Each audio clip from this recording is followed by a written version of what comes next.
शेतकरी आपलं राज्य पहिलं आहे। नमस्कार शेतकरी मित्रांनो, आपल्या राज्याचे मुख्यमंत्री श्री एकनाथ शिंदे साहेब यांनी शेतकऱ्यांसाठी अत्यंत महत्त्वाची अशी घोषणा केली की आपलं राज्य पहिलं आहे कोणत्या योजनेसाठी, हे संपूर्ण माहिती आपण व्हिडिओमध्ये पुढे सविस्तर बघणार आहोत।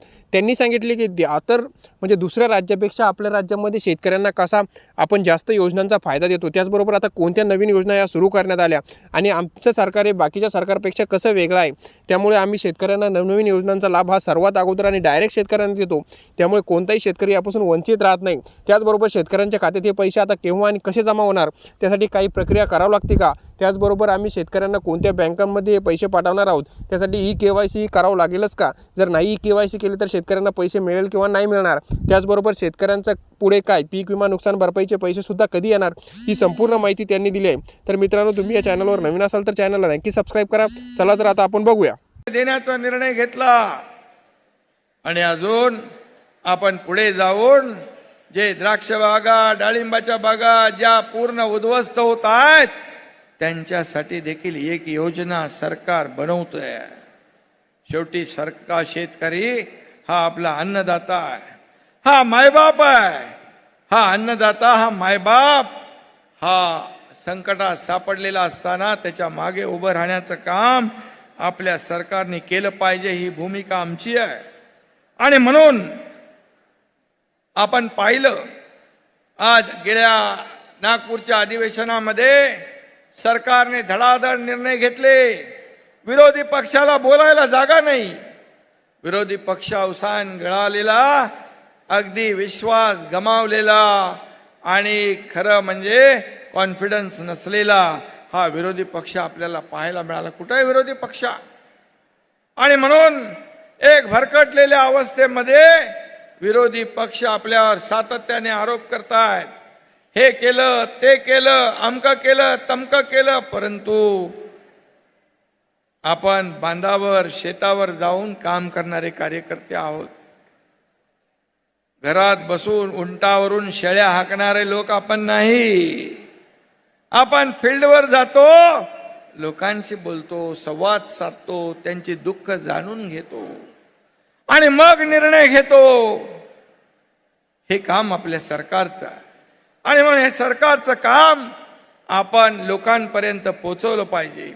ज्या योजना ज्या आहेत या योजना आपण लोकांपर्यंत पोहोचवल्या पाहिजे।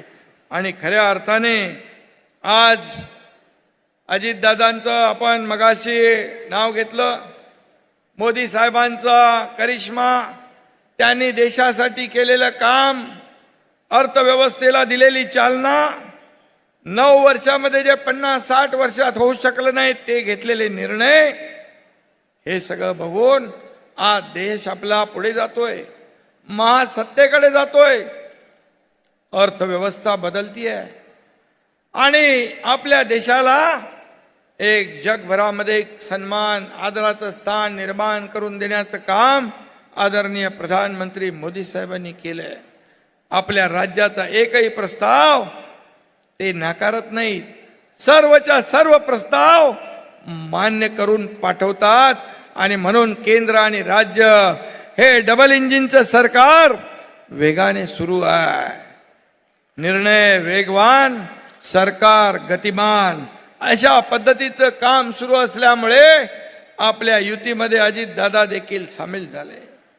आज या ठिकाणी अनेक निर्णय आपण घेतोय, हे निर्णय जे आहेत ते आपण पाहतोय, लोकांकडे सांगायला, विरोधकांकडे बोलायला काहीच जागा नाही। आणि म्हणून उद्योग पळवले हे चुकीच्या पद्धतीने लोकांचा संभ्रम करायचा। पण मी आपल्याला सांगतो, हे महाराष्ट्र जेव्हा देवेंद्रजी मुख्यमंत्री होते तेव्हा परदेशी गुंतवणुकीमध्ये पहिल्या नंबरला होते, पण 2.5 वर्षात नंतरच्या 3ऱ्या नंबरला गेलं। कर्नाटक, गुजरात पुढे गेलं, पण 1.5 वर्षाने आपण सरकार तुमचं स्थापन केल्यानंतर आता पुन्हा आपलं राज्य पहिल्या नंबरवर आले। आज GDP मध्ये आपण पुढे आहोत। हे महाराष्ट्र देशाचं ग्रोथ इंजिन आहे। आज 5 ट्रिलियनचा संकल्प मोदी साहेबांनी केला आहे, त्याच्यामध्ये 1 ट्रिलियनचं काम आपल्याला करायचं आहे. आणि म्हणून हा शाश्वत विकास, हा सर्वसामान्यांना न्याय देणारा विकास, या राज्याचा सर्वांगीण विकास डोळ्यासमोर ठेवून आपण काम करतोय.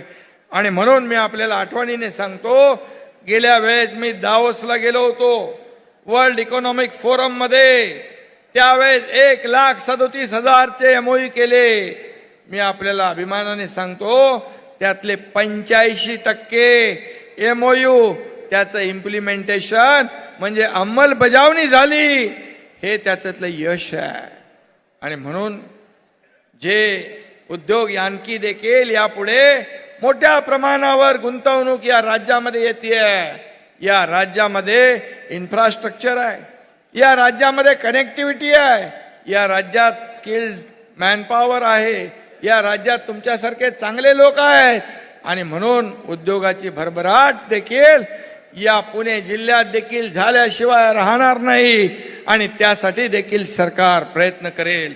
शेवटी तरुणांना रोजगार, त्यांच्या हाताला काम. बाळासाहेब म्हणायचे, रोजगार मागण्यापेक्षा रोजगार देणारे हात तयार करा. मी अभिमानाने सांगतो, स्किल डेव्हलपमेंट, स्टार्टअप, मुख्यमंत्री स्वयंरोजगार योजना या माध्यमातून, अण्णासाहेब पाटील आर्थिक विकास महामंडळ याच्या माध्यमातून आपण तरुणांना देखील स्वतःच्या पायावर उभं करण्याचं काम करतोय. आणि म्हणून सरकार म्हणून जे जे काही आपण या ठिकाणी करतोय, आज आपण जर पाहिलं तर प्रधानमंत्री महोदय सरकार स्थापन झाल्यापासून अनेक वेळा महाराष्ट्रामध्ये आले.